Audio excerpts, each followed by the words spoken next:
When you cut someone off from your life, they will never understand the quiet war you fought before making that decision.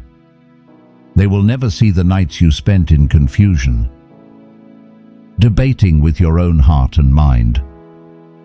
The moments you convinced yourself to stay just a little longer, hoping, praying, pleading for change that never came. They will never feel the pain you buried under your smile, the cracks in your voice when you said, "I'm fine," while your soul silently screamed. To them it may look sudden, abrupt, cold even, but to you, it was 1,000 tiny betrayals slowly breaking you down. 1,000 unmet needs. 1,000 words left unsaid.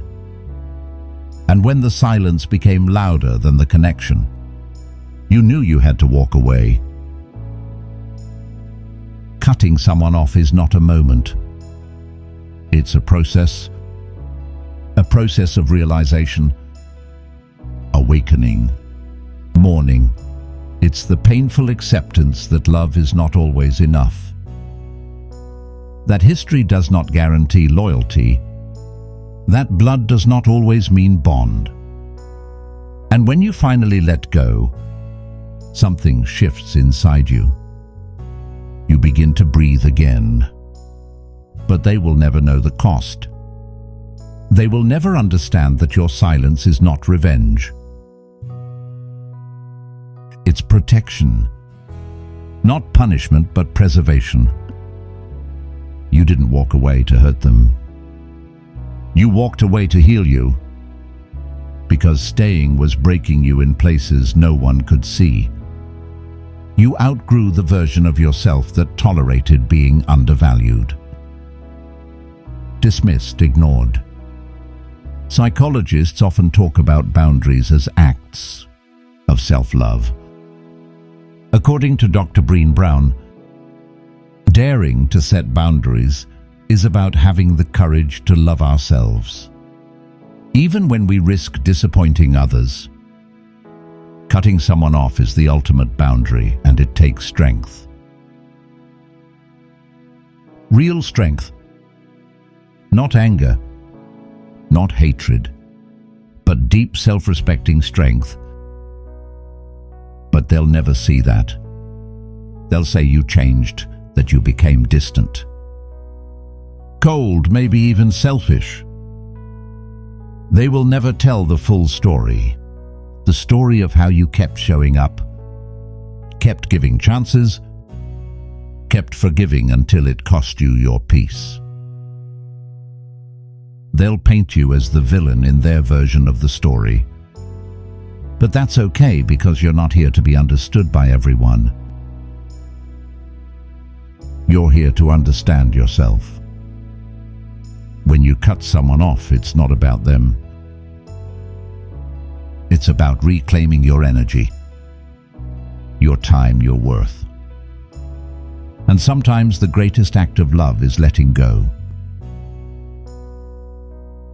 Not because you stopped caring, but because you finally started caring for you. Let's go deeper. The psychology behind why we cut people off is layered. Dr. Ramani, a clinical psychologist and expert in narcissistic abuse, explains that toxic relationships often leave lasting emotional wounds, especially when they're built on manipulation, gaslighting, or emotional neglect. In those relationships, staying connected becomes a form of self-betrayal. You begin to question your own reality. You shrink. You compromise. You give and give and give until there's nothing left. And when you finally walk away, the other person often acts shocked. But not because they didn't see it coming, because they didn't expect you to choose. You understand this. People will rarely take responsibility for the pain they caused. They'll focus on your reaction, not their actions. They'll say you were too sensitive, too emotional, too much.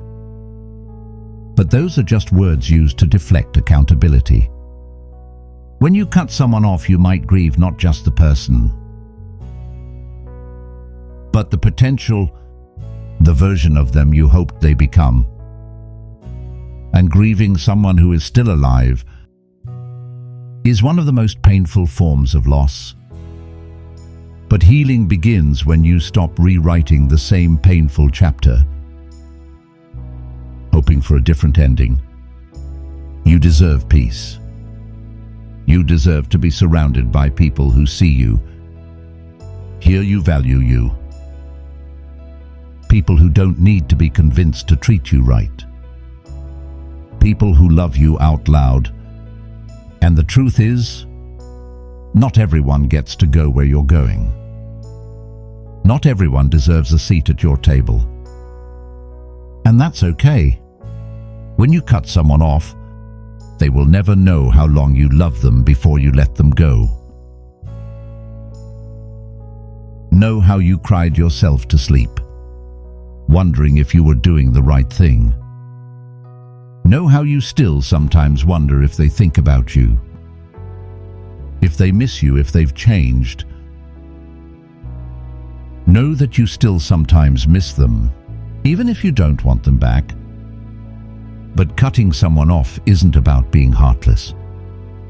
It's about protecting your heart. It's about reclaiming your story. It's about choosing peace over chaos, growth over comfort, yourself over patterns that were killing you slowly. And as time passes, you'll realize you didn't lose anything by letting go. You gained everything: freedom, clarity, strength, and most importantly, yourself. So when someone asks why you cut them off, tell them this: I tried longer than I should have. Harder than anyone knows. But I refuse to lose myself, trying to hold on to someone who doesn't see my worth. And if they never understand that, let them go. Because peace is not something you beg for. It's something you build with boundaries, with healing, with courage.